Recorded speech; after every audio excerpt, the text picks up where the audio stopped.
G'day everyone, my name is Kale. I'm a surfer and a filmmaker, and today I thought I'd analyse some of Casey Neistat's surf technique.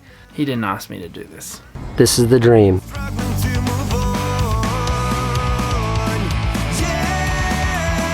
Oh, and I live in a van, FYI. I wanted to start off using some of the footage from Casey's experience at the Kelly Slater wave pool in California.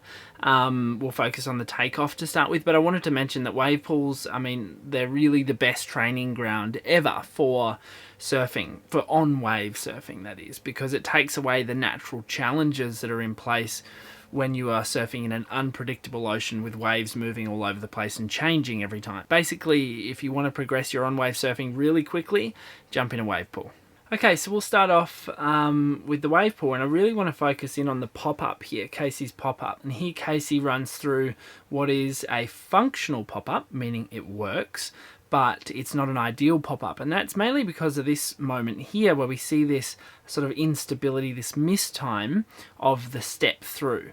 It's sort of a misconception because we're taught, or we're told, or even the name of it is a pop-up, right? As if you've got to pop up like a burpee, when in reality, the takeoff in surfing is more like a slide up, because you actually want to stay quite low. So the biggest influences on your stability in any sort of given moment are going to be how low your center of gravity is, and how many points of contact you have with that surface. At this stage, you can see that Casey's only got 2 on opposing sides of the body, and that's not a super stable position to be in if it's a foot and a leg, right? So he's sort of in an unstable position there. Now that might be okay and functional in a wave like this, a very controlled environment, but as you'll see later on, when the waves get steeper, that can really put you in a vulnerable position to successfully roll through a takeoff. So let's talk about how we could perhaps improve that. See that little step through just there? That's probably what we're trying to avoid. So I want to use this sort of mirrored version, a mirrored clip of me, so that I'm goofy, the same as Casey, and you'll see that there's actually sort of always 2 feet on the board at the same time, because they're your most solid points of contact for increased stability. And you can see that back leg stays really nice and low, as opposed to the body being really high. Now if I bring in this other screen grab, you can see the main differences here between Casey and myself from a different session. You can see he's got that 2 points of contact again, one being the hand and one being the foot, and he's sliding, or swinging rather, that back leg through to become the front leg, rather than actually planting the back leg first at a low point in order to sort of almost land those at the same time while staying low. That's going to be really key here, because he likes to, because he's a really fit guy, he's able to sort of pop up really strong and get nice and high, which a lot of people can't do. He's sort of able to cheat this position, but I think that he would be much better off staying nice and low and keeping his eye line nice and high, so actually looking down the line as he pops up. Okay, so again, you can see the little step there on the way through, that moment of instability, which again is going to wreak havoc as soon as the waves get a little bit steeper, because you sort of create what should be one fluid movement, and he's sort of turning it into 2 movements, and they're a little bit jerky and I guess unstable. Now again, if you have a look at this clip from Casey at the wave pool, I think in Palm Springs, he's really struggling on this steep wave, right, because he has to do that double step takeoff. It's kind of throwing him off a little bit. So again, the cue there for Casey would be to actually stay lower during the pop-up, and think about it more as a slide up and a sort of seamless low movement, as opposed to a bring the hips really high and then swing the leg through a little bit awkwardly.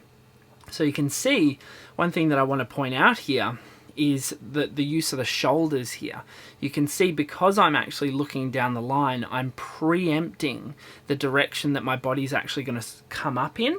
And I'm pretending to be goofy in this clip. I've just mirrored the clip. So my left shoulder is actually coming back to sort of mirror my legs, okay? You can see Casey's trying to actually pop up with a straight body. So it's almost as if he's facing directly towards the beach. Again, it's sort of treating it like a burpee, as opposed to allowing that shoulder to come back. And what that does, it naturally allows, I guess, the feet to land closer together, and at the same time, so that you can get that immediate stability. So what I would actually recommend Casey do is do some of these exercises, which I've talked about before, just doing some basic push-ups and bringing the leg under you, just to allow, I guess, some muscle memory to kick in, and then also to really focus on allowing the shoulder girdle to begin to open up towards his favoured side during that pop-up process, which will be a byproduct of actually looking down the line as opposed to looking down as he's popping up. And then of course you can get into that nice low strong position. So again, if we can correct that shoulder thing and bring it in a little bit earlier, I think in this clip he sort of pulls it once he's standing up. That would be a lot stronger and a lot more stable and confident pop-up. And then again, that obviously has a massive impact on the rest of your ride, not just, you know, the start of the ride, because entry is everything. So Casey's actually progressed, if I've got the chronology right, I've been watching along because I'm a big fan. He hasn't surfed for that long. He's actually picked it up really fast. So I think it's really important to point that out. But he's also bringing, I think, some other skills, perhaps skateboarding, snowboarding. You can see that that's being carried over into his surfing, and that doesn't always benefit the surfer from a technique fluidity point of view, and I think that's quite exemplified with the speed flow technique that Casey is applying. So let's sort of break that down as well. The main thing here that I see is that he's working the wave really well, so he's moving up into the power zone and then coming back down, but what I'm seeing sort of hold him back is the use of the eyes and the use of the trailing arm. So in this case, his his left arm. You can see the difference here. You can see Casey's arm actually is really working well in terms of it's getting low. It's grabbing the face of the wave. It's dragging along the face, which I really like to see. But you'll notice that he actually leaves it here and then moves it over here, instead of actually grabbing, metaphorically grabbing the wave and pulling himself through, which creates more torsion and upward force into that power zone. Okay, so keep your eye on this back arm here. What I want it to do is actually go down and then cause that pressure to then rebound myself up into the power zone. See that little shift? It's like a little scoop of the arm, whereas Casey holds it there and then throws it forward, and thus he doesn't get that upward rotation of the shoulders. Instead, he immediately goes from here to down the wave. So his body and his arms, which are really important, are actually moving in different directions, which is really sort of holding him back. He does a good job at getting low again, but he doesn't go through that scoop, which is what I want to see. So what I would actually recommend Casey do is utilize some of his skating rather than thinking about this too consciously or intellectually. I would actually have him do some skating like this, where you actually jump on a surf skate, which is really important, not just a regular skateboard, and really focus in on that movement there. Imagine that there's like a tennis ball or something, or that the cone is cemented to the ground and you can grab it almost like a rock climbing instrument and grab it and pull himself through, and that'll encourage the shoulder girdle to open up with the movement up the wave, and really just sort of emphasize and I guess optimize and make it a lot more easy to get up into that power zone.